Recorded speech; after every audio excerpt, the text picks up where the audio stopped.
बिस्मिल्लाहिर्रहमानिर्रहीम। अस्सलाम वालेकुम स्टूडेंट्स, मेरा नाम इमरान अहमद है और मैं आपका कंप्यूटर साइंस का टीचर हूँ। स्टूडेंट्स, आज के लेक्चर के अंदर मैं आपको बताऊंगा फंक्शन से रिलेटेड कुछ प्रोग्रामिंग एग्जांपल्स का सॉल्यूशन। तो आइए स्टूडेंट्स फिर आज का लेक्चर फॉर्मली स्टार्ट करते हैं।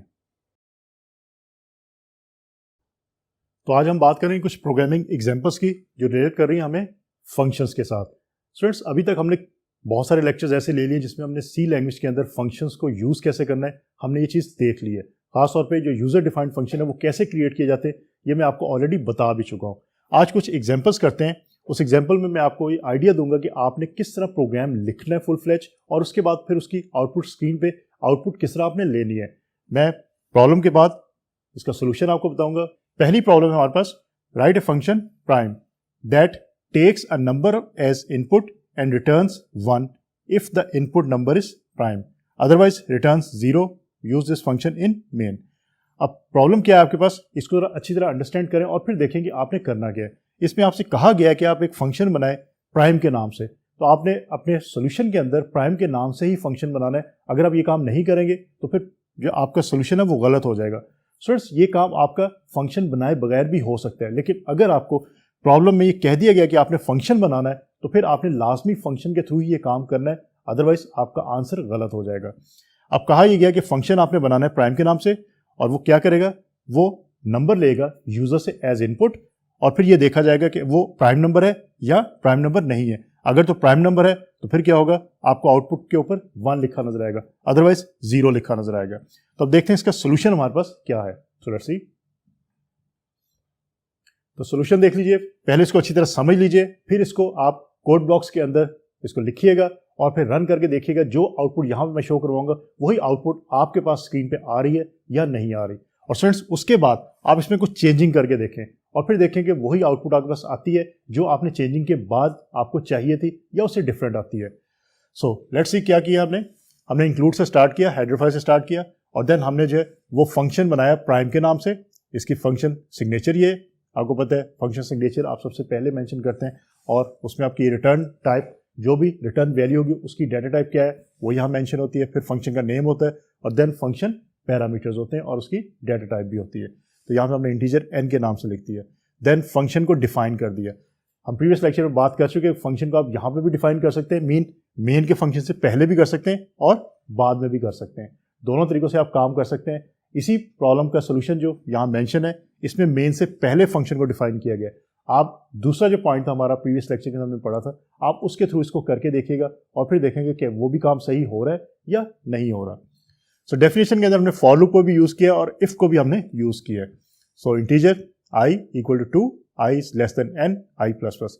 एक चीज याद रखिएगा स्टूडेंट्स, आपने अपने प्रोग्राम के अंदर कंप्लीट जो प्रोग्राम आपने लिखने हैं उसमें जितने भी आपके वेरिएबल्स होंगे आपने उसकी डाटा टाइप जरूर मेंशन करनी है। लाइक i है, n है, और अगर यहाँ पे x की बात करूँ तो सबको आपने डिक्लेयर करते हुए आपने उसकी डाटा टाइप जरूर मेंशन करनी है, अदरवाइज सिंटैक्स एरर आपको मिलेगा। तो ये चीज़ आपने याद रखनी है। सो इसके बाद इफ हमने चेक किया कि प्राइम नंबर चेक करने के लिए कि उसका रिमाइंडर 0 है या नहीं है, उसके बाद रिटर्न 0 रिटर्न 1 होगा अकॉर्डिंग टू द आपके रिजल्ट के। तो ये आपने फंक्शन को डिफाइन कर दिया। अब आपका मेन का फंक्शन आ गया, उसके अंदर आपने एक वेरिएबल डिक्लेयर किया x के नाम से, उसकी डाटा आपने इंटीजर रख ली और प्रिंट एफ करवाया आपने, प्लीज एंटर अ नंबर, क्योंकि आपने यूजर से नंबर लेना है और वो नंबर चेक होगा कि वो नंबर जो है वो आया आपका प्राइम नंबर है या नहीं है। सो स्कैन एफ के थ्रू वो नंबर आपके पास आ गया। देन अब चेक होगी कंडीशन इफ प्राइम, अब x आपका रिलेट करे n के साथ, तो ये आपके आर्गुमेंट हो गया, वो आपका पैरामीटर हो गया, तो ये कॉपी क्रिएट हो जाएगी। तो इस तरह चेक होगा, चेक होने के बाद अगर तो ये प्राइम नंबर है, इस डेफिनेशन से कैलकुलेट होगा कि प्राइम नंबर है, देन प्रिंट एफ होगा %d मीन जो नंबर होगा इज अ प्राइम नंबर, तो ये लिखा हुआ आपकी स्क्रीन पे आपको शो हो जाएगा। अगर ये नंबर प्राइम नंबर नहीं है तो फिर आपको लिखा शो होगा कि जो भी नंबर आपने मेंशन किया था is not a prime number. इस तरह आपका ये प्रोग्राम काम करेगा। चीज़ें इसमें याद रखने वाली ये है कि आपने फंक्शन को डिफाइन कैसे करना है, फंक्शन का सिग्नेचर कहाँ पे लिखना है, और उसके बाद फंक्शन को जब आपने कॉल करना है तो कॉल आपने कैसे करना है। जब भी आपने फंक्शन कॉल करना है तो कहीं ना कहीं पे वो फंक्शन जो है वो डिफाइन भी हुआ हो, ये चीज़ आपने याद रखनी है। और इस केस के अंदर अगर हम बात करें कि कॉलिंग फंक्शन कौन सा है हमारा, कॉल्ड फंक्शन कौन सा है, तो कॉलिंग फंक्शन हमारा इनफैक्ट मेन का फंक्शन है जो कॉल कर रहा है, और कॉल्ड फंक्शन आपका प्राइम का फंक्शन है जो कॉल हो रहा है। स्टूडेंट्स, इसकी एग्जांपल रियल टाइम एक लेते हैं। अगर आप क्लासरूम में बैठे और टीचर आपको बुलाता है, आप टीचर कहता है आपको रोल नंबर 30, अब रोल नंबर 30 जो है बेसिकली आप ये सोचे कि टीचर कॉलिंग फंक्शन है या रोल नंबर 30 फंक्शन है। टीचर बुला रहा है मीन कॉल कर रहा है किसको, रोल नंबर 30 को। इसका मतलब है कि teacher is a calling function, mean main is a calling function, और जो रोल नंबर 30 है आपका वो कॉल्ड है क्योंकि उसको बुलाया जा रहा है। सो प्राइम आपका जो है कॉल्ड फंक्शन है। तो इस तरह इसको आप रिलेट करें, इस कॉन्सेप्ट को ज़हन में रखिए, क्योंकि अभी तो सिर्फ एक आप फंक्शन यूज़ करें, लेकिन अगर अपने प्रोग्राम के अंदर आपने बहुत ज़्यादा फंक्शंस यूज़ किए तो फिर आपको जो ये कॉन्सेप्ट अगर नहीं होगा क्लियर तो फिर प्रॉब्लम क्रिएट हो सकती है। अब स्टूडेंट्स देखते हैं हमारे पास जो दूसरा प्रॉब्लम है वो क्या है और उसका सोल्यूशन हम कैसे देख सकते हैं। So let's see. So second problem is write a function which takes a positive number as input and returns the sum of numbers from 0 to that number. So straight forward आपका problem है कि problem क्या है, इसको easy है समझना। अब देखते हैं कि हम इसका फंक्शन बनाते हुए कैसे इसका सोल्यूशन जो है वो निकालेंगे।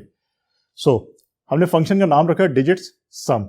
ये चीज़ याद रखिएगा, जो आप फंक्शन का नाम यहाँ पे रखेंगे जब इसको आप कॉल करेंगे तो यही नाम आपने वहाँ यूज़ करना है। ऐसा नहीं कि यहाँ पे अगर मैंने एस जो है ये कैपिटल लेटर में यूज़ किया और वहाँ मैं स्मॉल लेटर में यूज़ करूँगा तो वो गलती हो जाएगी। तो ये चीज़ आपने याद रखनी है।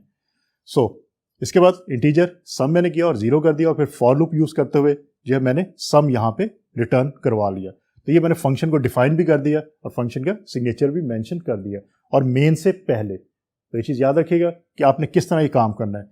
सो इस फंक्शन को आपने इस तरह जो है वो डिफाइन कर दिया। अब मेन के फंक्शन की तरफ चलते हैं और देखते हैं कि मेन का फंक्शन जो है वो इस फंक्शन को, मेन जो फंक्शन आपने बनाया है इसको कैसे कॉल करेगा। So let's see. अब मेन का फंक्शन देख लेते हैं, उसके अंदर क्या हो रहा है। आपने एक वेरिएबल डिक्लेयर किया नंबर के नाम से, क्योंकि आपने यूजर से इनपुट लेनी है number.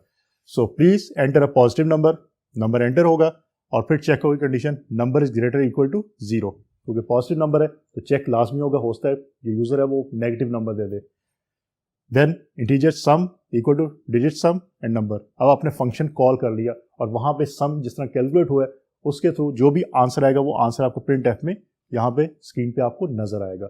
Else you entered a negative number, अगर नेगेटिव नंबर एंटर किया है तो फिर आपके आंसर में ये लाइन लिखी हुई आपको नजर आ जाएगी, जैसे कि आपको दिखाई भी दे रही है। तो स्टूडेंट्स इसके अंदर आपके इस तरह काम होता है। अब यहाँ पे एक चीज़ ज़रा पॉइंट आउट कीजिएगा और देखिएगा अच्छी तरह इसको। सम के साथ मैंने डेटा टाइप इंटीजर भी लिखी, हालांकि इसी सम को हम जो फंक्शन हमने डिजिट्स सम के नाम से डिफाइन किया हुआ है वहाँ भी हमने सम को यूज़ किया था और वहाँ डेटा टाइप डिक्लेयर की थी, लेकिन आपने यहाँ भी इसको मेंशन करना है और ना करके देखें और फिर देखें कि आपके प्रोग्राम पे कोई इफेक्ट पड़ता है या नहीं पड़ता। अब स्टूडेंट्स यहाँ पे हमने 2 एग्जांपल्स करके देखी आज के लेक्चर के अंदर। आप इससे और एग्जांपल्स जो हैं खुद करके देखिएगा, इनमें चेंज करके देखें। और जो प्रीवियस लेक्चर में 2 पॉइंट्स देखे थे, जिन पॉइंट्स को आपने फॉलो करते हुए फंक्शन को डिफाइन करना है और डिक्लेयर करना है, उन दोनों पॉइंट्स को यूज़ करें।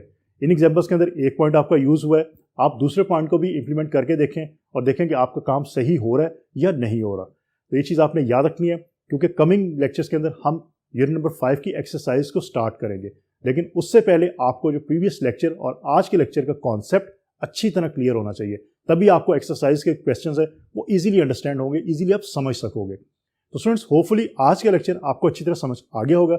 इंशाल्लाह अगली दफ़ा नए लेक्चर के साथ दोबारा मुलाकात होगी। अपना बहुत सारा ख्याल रखिएगा। अल्लाह हाफिज़।